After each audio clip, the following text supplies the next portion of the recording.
नमस्कार राइजिंग भारत परिवार। जरा सोचिए, अगर आज आप अपनी नौकरी छोड़ दें या कॉलेज के बाद आपके पास कोई नौकरी ना हो, क्या आप अपना बिजनेस शुरू करने की हिम्मत करेंगे? आप सोच रहे होंगे, पैसे नहीं हैं, सोर्स नहीं है, न कस्टमर है, न कॉन्फिडेंस। ठीक यही तो आज की कहानी है। आज हम आपको सुनाएंगे वो बातें जो भारत के टॉप बिजनेस आइकॉन ने भी अपनी शुरुआत में जानी। वो लोग जिन्होंने जीरो से शुरू किया और आज करोड़ों का साम्राज्य बना डाला। तो चलिए दोस्तों, शुरू करते हैं राइजिंग भारत की इस खास ऑडियो बुक को। 0 से 100 करोड़ तक का सफर, हकीकत नहीं फिक्शन। अध्याय 1, आइडिया मतलब जुगाड़ प्लस प्रॉब्लम सॉल्विंग। बिजनेस की शुरुआत आइडिया से होती है, पर क्या हर आइडिया करोड़ों कमाता है? नहीं, आइडिया तभी कमाता है जब वो किसी असली समस्या को हल करे। अब सोचिए, क्या आपने कभी ऑफिस में बैठकर सोचा है, लंच कहाँ से मंगाऊं? बस यही सवाल बना था ज़ोमैटो का बिजनेस आइडिया। उदाहरण ज़ोमैटो के फाउंडर दीपिंदर गोयल आईआईटी से पढ़े हुए थे। उनके ऑफिस में लोग पूछते थे, मेन्यू कहाँ है? उन्हें आइडिया आया, क्यों न एक वेबसाइट बनाई जाए जिसमें सारे रेस्टोरेंट के मेन्यू हों। उन्होंने जीरो से शुरू किया। आज ज़ोमैटो की मार्केट वैल्यू 90,000 करोड़ रुपए से ज्यादा है। सीख, अपनी आंखों के सामने की समस्याएं ही सबसे बड़ी बिजनेस अपॉर्चुनिटी हो सकती हैं। अध्याय 2, जीरो से शुरू करो, हीरो बनो, MVP जिंदाबाद। अगर आपको आइडिया मिल गया है तो क्या अगला कदम है बड़ा ऑफिस, लाखों का इन्वेस्टमेंट और स्टाफ? नहीं, आपको शुरू करना चाहिए एक MVP से, यानी मिनिमम वायबल प्रोडक्ट। मतलब छोटा, सस्ता और सटीक।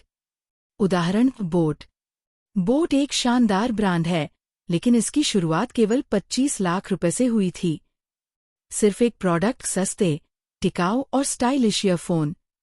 आज बोट की वैल्यू 4,000 करोड़ रुपए से ज्यादा है। सीख, पहले ग्राहक बनाओ, फिर दुकान सजाओ। अध्याय 3, मार्केट रिसर्च दिल से नहीं, डेटा से चलो। कई लोग कहते हैं, मुझे इस प्रोडक्ट पर पूरा भरोसा है, लेकिन बिजनेस भरोसे से नहीं, डेटा से चलता है। उदाहरण बिजूस ने देखा कि बच्चे पारंपरिक कोचिंग से परेशान हैं। उन्होंने वीडियो आधारित टीचिंग शुरू की। आज उनके पास 7 करोड़ से ज्यादा यूजर्स हैं। कंपनी की वैल्यू 22,000 करोड़ रुपए से ऊपर है। सीख, मार्केट में उतरने से पहले डेटा उठाओ, सिर्फ इमोशन से नहीं। अध्याय 4, पैसे नहीं है तो क्या हुआ, शुरू फिर भी हो सकता है। भारत में हजारों बिजनेस ऐसे हैं जो लगभग 0 इन्वेस्टमेंट से शुरू हुए। उदाहरण लिज्जत पापड़। सिर्फ 7 महिलाओं ने 80 रुपए से पापड़ बनाना शुरू किया। घर से पैकेट बनाकर बेचा। आज लिज्जत पापड़ की सालाना बिक्री 1,600 करोड़ रुपए से ज्यादा है। हजारों महिलाएं इसमें पार्ट ओनर हैं। सीख, पैसा नहीं, जज्बा और मेहनत ही असली इन्वेस्टमेंट है। अध्याय 5, बिजनेस प्लान और एग्जीक्यूशन माइंडसेट ही गेम है। किसी भी बिजनेस की शुरुआत एक सिंपल प्लान से होनी चाहिए। आपका ग्राहक कौन है? वो क्यों खरीदेगा? आप कितना कमाओगे? खर्च क्या होगा? कैसे बढ़ाओगे? उदाहरण चाय सुट्टा बार। 2 भाइयों ने 3 लाख रुपए से एक चाय कैफे शुरू किया। No smoking, youth friendly.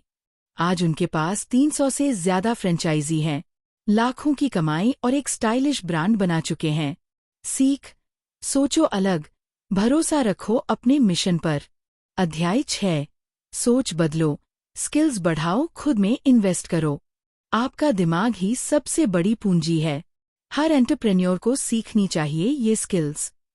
Sales, digital marketing, finance की बेसिक समझ, बातचीत और नेगोशिएशन।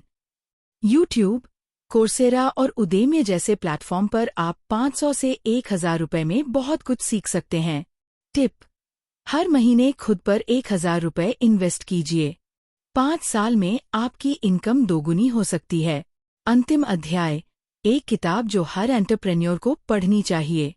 अगर आपको सिर्फ एक किताब पढ़नी हो जिससे बिजनेस की शुरुआत और स्केलिंग दोनों समझ आ जाए, तो वो है the lean startup by Eric Ries. इसमें बताया गया है आइडिया को जल्दी लॉन्च कैसे करें, कैसे सस्ते में टेस्ट करें, कैसे फेल होकर भी सीखें, कैसे सही टाइम पर स्केल करें। यह किताब हर नए बिजनेस के लिए एक रोड मैप की तरह है। निष्कर्ष, राइजिंग भारत वालों, बिजनेस कोई जादू नहीं, ये सोच और एक्शन का खेल है। सोचो छोटा, शुरू करो जल्दी, सीखो लगातार, भरोसा रखो खुद पर। आपका आइडिया, मेहनत और माइंडसेट बना सकता है भारत का अगला 100 करोड़ वाला ब्रांड। अगर आपको ये ऑडियो बुक पसंद आई हो तो सब्सक्राइब कीजिए राइजिंग भारत को, शेयर कीजिए अपने दोस्तों के साथ। और याद रखिए, सोच बदलो, एक्शन लो और खुद को और भारत को उठाओ।